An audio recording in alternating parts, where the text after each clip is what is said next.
Account number తెలిసి select చేస్తలేదు. నేను తీసుకున్నట్లు ఉందంటే ఇప్పుడు అసలు బాగా రాశాను. నాకు అసలు పాప ఉంది, నాకు డైవర్స్ అయిపోయినా నేను నమ్మలేట్లోనే ఉన్నాను. పింఛన్ పెట్టించినాం ఆల్రెడీ.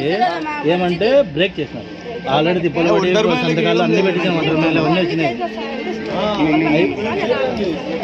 లంచం ఇచ్చిండు. ఐడి నెంబర్ లంచం 20,000 గవర్నమెంట్ వస్తుంది. ఐడి నెంబర్తో అట్లా కొనసాగించడం చేస్తాను.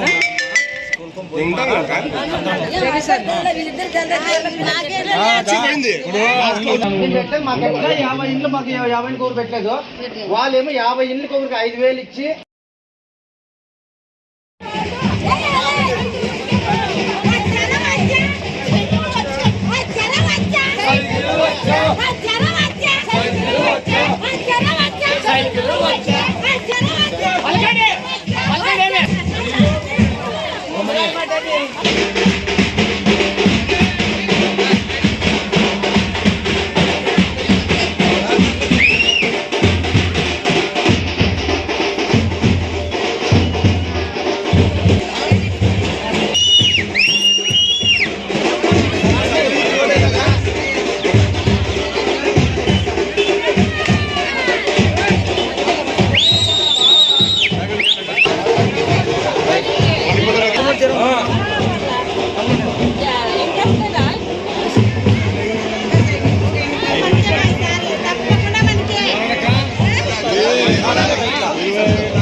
ప్రచారం ఏ వార్డు చూసినా, ఏ విలేజ్కి పోయినా ఇక్కడున్న నాయకులతో నుండి కార్యకర్తల వరకు బ్రహ్మరథం పడుతున్నారు. మీరు ఎక్కడికి వెళ్ళినా కూడా ప్రధానంగా నీటి సమస్య తీరుస్తామని గుత్తి మండల ప్రజలకి, గుత్తి పట్టణ వాసులకి తెలియజేస్తున్నారు. ఏ విధంగా ఆ సమస్యని పరిష్కారం చేస్తామనుకుంటున్నారు? చంద్రబాబు నాయుడు ముఖ్యమంత్రిగా ఉన్నప్పుడు ఇదే గుత్తి పట్టణానికి 173 కోట్లతో ప్రాజెక్టు తీసుకురావడం జరిగింది. ఆ ప్రాజెక్ట్ కూడా 30% పని జరగడం అయింది. అంతలోపల గవర్నమెంట్ మారడం జరిగింది. కానీ ఆ ప్రాజెక్టు గురించి పట్టించుకునే నాదుడే కరువు అయిపోయినాడు ఈ వైఎస్ఆర్ గవర్నమెంట్ వచ్చిన తర్వాత.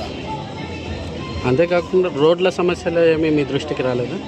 రోడ్ల ఈ గవర్నమెంట్లో ఎక్కడ కూడా, ఇక్కడే కాదు ఎక్కడ కూడా రోడ్లు పట్టించుకునే నాదుడే కరువు అయినాడు. రోడ్ల గురించి ఎవరు పట్టించుకోలేదు. డ్రైనేజీలు అంతే, రోడ్లు అంతే, అన్నీ ఎవరు పట్టించుకోలేదు. మీరు నాన్ లోకల్ అయినా కూడా ఇక్కడ ప్రజలు మిమ్మల్ని ఎలా ఆదరిస్తున్నారు? అయినా ఆయన ప్రజలు అనడం లేదు నాన్ లోకల్ అని చెప్పి మమ్మల్ని. ఒక వెంకట్రామరెడ్డి మాత్రమే మమ్మల్ని నాన్ లోకల్ అంటున్నాడు. ఎట్లా నాన్ లోకల్ నాకు అర్థం కాలే. మా పెద్దమ్మది గుంటకల్లో నియోజకవర్గము నక్కందొడ్డి గ్రామంలో మా జయరామన్న పుట్టినాడు. ఇప్పుడు మా పెద్దమ్మది పుట్టిన మళ్ళీ నక్కందొడ్డి గ్రామం అయినప్పుడు మా Jayaramanna non local ఎట్లయితుంది? Non local అనే మాట్లాడుతున్నాడు ఆయన. లేకపోతే వెంకటరామరెడ్డి గారు ఆయన ఏమన్నా గుంటకల్లో పుట్టినాడా, లేకపోతే గుంటకల్లో వాసి ఉన్న వాళ్ళు ఎవరన్నా? ఆయన కాదు కదా. ఆయన ఉరకొండ నియోజకవర్గంలో, ఉరకొండ కొనకొండ గ్రామం వాళ్ళ ఆయనది. వాళ్ళ అమ్మది వచ్చి మంత్రాలయం నియోజకవర్గంలో వచ్చి మాధవర గ్రామం రాయింది. అక్కడ రాంపురం గ్రామం అయింది. రాంపురంలో వాళ్ళ అమ్మది, వాళ్ళ నాయనది వచ్చి కొనకొండ. కానీ గుంటకల్ ఎటువంటి సంబంధం లేదు. ఆయన నాన్ లోకల్, కానీ మేమెట్లా నాన్ లోకల్ అవుతాము? ప్రధానంగా మీరు ప్రజలకు ఇచ్చే హామీలు ఏంటి? ప్రజలకు ఇచ్చే హామీ ఏం లేదు. గుత్తి మండలంలోనే ప్రధానంగా ముఖ్యమైనది నీటి సమస్య. ఆ నీటి సమస్య పరిష్కారం కూడా గుమ్మనూరు జయరామన్ని ఖచ్చితంగా తీరుస్తాడని చెప్పి నేను ఈరోజు చెప్తున్నాను. ఎందుకు ఆ మాట చెప్తున్నానంటే అదేం పెద్ద సమస్య కాదు. అది వీళ్ళు ఆ సమస్యని వీళ్ళే సృష్టించుకున్నారు. వీళ్ళ వనరుల కోసం, వీళ్ళ ఆధికాల కోసము. ఆ ఆధికాలు ఏమని చెప్తాను. ఇప్పుడు గుత్తి చెరువుకి నీళ్ళు ఇడిచింటే ఒక 50% నీటి సమస్య తగ్గేది. ఎందుకంటే గుత్తి చెరువుకి నీళ్ళు ఇడిస్తే ఇక్కడున్న బోర్లన్నీ రీఛార్జ్ అవుతుండే, ఆ బోర్ల నుంచి నీళ్ళు వస్తుండే. కానీ అంతో ఇంతో కొంతవరకైనా ఒక 50% న్యాయం జరుగుతుండే. కానీ వాళ్ళకి సంబంధించిన నాయకులకి వాళ్ళకి సంబంధించిన లీడర్స్కి మొత్తం అందరికీ ఒక వనర ఆధికంగా వాళ్ళు ఈ గుత్తి పట్టణాన్ని నీటి సమస్యతో సృష్టించి వాళ్ళ ట్యాంకర్లు పెట్టుకొని ట్యాంకర్ల ద్వారా వాళ్ళు బిల్లులు చేసుకునే విధంగా వాళ్ళ దాన్ని ఒక ఆధిక్యం ఉండే విధంగా దీన్ని గుత్తి పట్టణాన్ని సృష్టించుకున్నారు వాళ్ళు. అయితే గుత్తి పట్టణానికి ప్రధానంగా నీటి సమస్య లేదంటారా?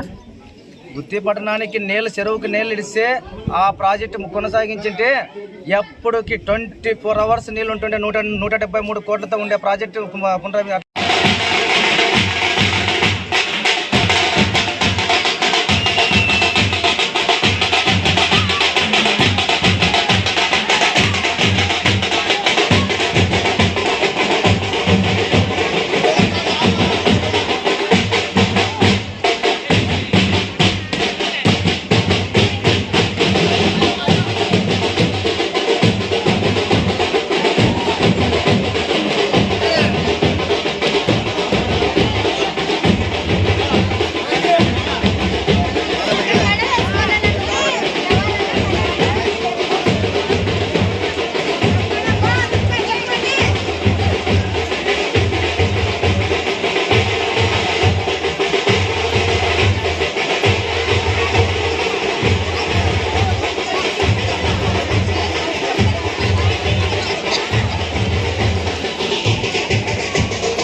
అకౌంట్ నెంబర్ తెలియదు సార్ నాకు అసలు నేను తీసుకున్నట్లు ఉందంటే ఇప్పుడు అసలు బాగా రాశారు నాకు అసలు పాప ఉంది నాకు డైవర్స్ కూడా నేను అమ్మ ఇంట్లోనే ఉన్నాను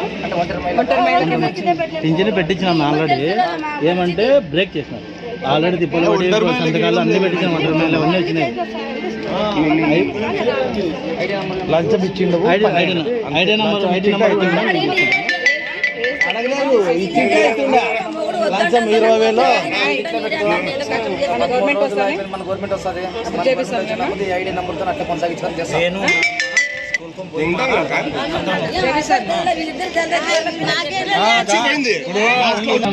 మాకు 50 ఇండ్లు మాకు 50 ఇండ్లు పెట్టలేదు. వాళ్ళేమో 50 ఇండ్లకి ఒకరికి 5,000 ఇచ్చి